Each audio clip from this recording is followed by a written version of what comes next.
આખરે લાંબા સમય બાદ કચ્છીઓની સૌરાષ્ટ્ર સાથેની ટ્રેન કનેક્ટિવિટીની માંગણી સંતોષાઈ છે અને આજથી ભુજ રાજકોટ વચ્ચે દૈનિક ટ્રેન શરૂ કરવામાં આવી છે। જો કે આજે આ ટ્રેનમાં મુસાફરી કરતા મુસાફરોની સંખ્યા ખૂબ ઓછી હતી। આ ટ્રેનને દ્વારકા સુધી લંબાવવામાં આવે તેવી માંગ પણ કરવામાં આવી છે। તો આ માત્ર જૂન મહિના સુધી જ નહીં પરંતુ કાયમી ચાલુ રહે તેવી વાત પણ મુસાફરોએ કરી હતી। આજથી ભુજ રાજકોટ વચ્ચે ટ્રેનનો પ્રારંભ। દેશની પ્રથમ નમો ભારત રેપિડ ટ્રેન કે જે ભુજને ફાળવવામાં આવી હતી ત્યારે તેના સ્થાને દોડતી ભુજ ગાંધીનગર ઇન્ટરસિટી બંધ કરવામાં આવી હતી।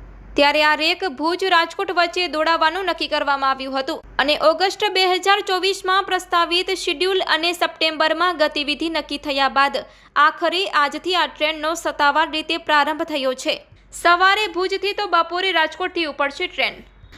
21 માર્ચથી એટલે કે આજથી આ ટ્રેનનો પ્રારંભ થયો છે અને તે 30 જૂન સુધી ચાલુ રહેશે। ભુજ રાજકોટ ટ્રેન જે ભુજથી સવારે 6:50 કલાકે ઉપડશે અને બપોરે 1:35ના રાજકોટ તેમજ રાજકોટથી બપોરે 2:35 કલાકે ઉપડશે અને 9:40ના પરત ભુજ પહોંચશે। આ ટ્રેન રસ્તામાં ગાંધીધામ, ભચાઉ, સામખિયાળી, માળિયા, દહીસરા, મોરબી ખાતે ઊભી રહેશે। જો કે અંજાર અને આદિપુર જેવા મોટા સ્ટેશનની બાદબાકી કરતા ત્યાં પણ આ ટ્રેનને સ્ટોપ આપવામાં આવે તેવી વાત કરવામાં આવી રહી છે। ભુજ અને રાજકોટ વચ્ચેનું કુલ 273 કિલોમીટરનું અંતર કાપવા માટે આ ટ્રેન 7 કલાકનો સમય લેશે। 22 વર્ષ બાદ ભુજ રાજકોટ વચ્ચે ટ્રેનથી કનેક્ટિવિટી।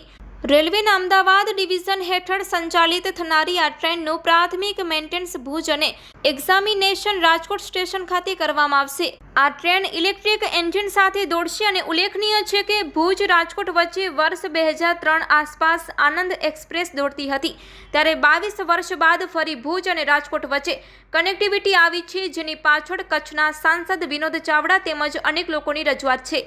વેપારીઓ માટે આ ટ્રેન લાભદાયક છે। ટ્રેન નંબર છે 09446 અને 09447 ભુજથી રાજકોટ સુધી જશે। આ ટ્રેનમાં કુલ 10 કોચ છે જેમાં એક એસી ચેક કાર, એક સ્લીપર સાથે 6 જનરલ કોચ છે। આ ટ્રેનમાં મુસાફરી કરવા માટે ઓનલાઈન બુકિંગની પણ વ્યવસ્થા છે। ખાસ કરીને ઉનાળુ વેકેશન શરૂ થવાનું છે ત્યારે આ સમયગાળા દરમિયાન મહત્તમ પ્રવાસીઓને આ નવી સુવિધાનો લાભ લે તેવી અપીલ કરવામાં આવી છે।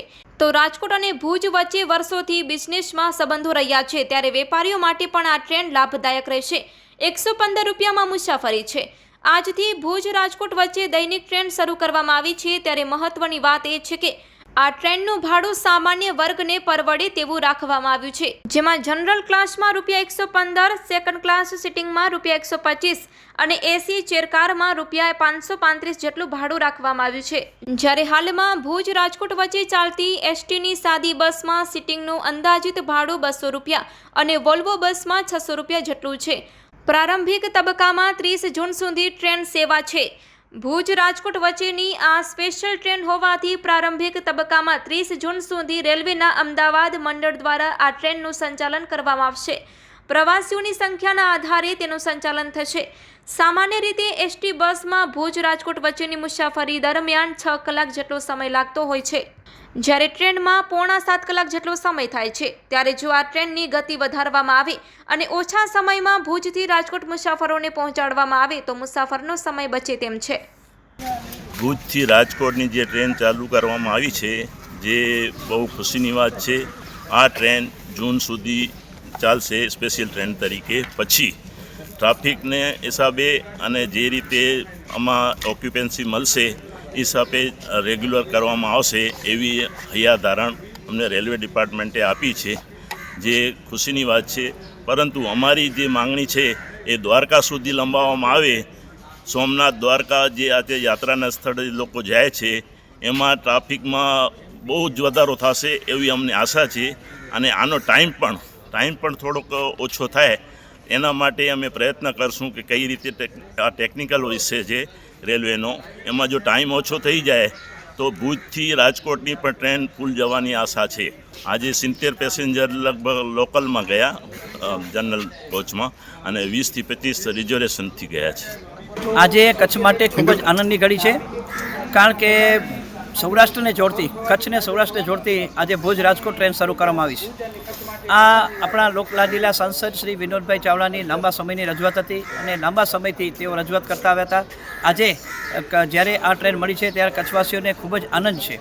આ ટ્રેનને જો દ્વારકા સુધી લંબાવવામાં આવશે તો હજુ પણ એને સારો ટ્રાફિક મળશે. 2 દાયકા પછી સૌરાષ્ટ્રને કચ્છ સાથે ટ્રેન માર્ગે જોડવામાં આવ્યું છે ત્યારે અંજારને પણ સ્ટોપ આવવો જોઈએ, કારણ કે અંજાર પણ એક મોટું શહેર છે. અત્યારે જે રૂટ બહાર પાડવામાં આવે છે અંજારનું ક્યાં નામ નથી, તો અંજારને સ્ટોપ મળે એ પણ જરૂરી છે. સાથે સાથે જે પેસેન્જરો છે એ રાજકોટ જવા માટે આ ટ્રેનનો વધુમાં વધુ ઉપયોગ કરશે તો બહુ સારા પરિણામ આવશે અને આવનાર દિવસોમાં આ ટ્રેન કાયમી થઈ શકશે.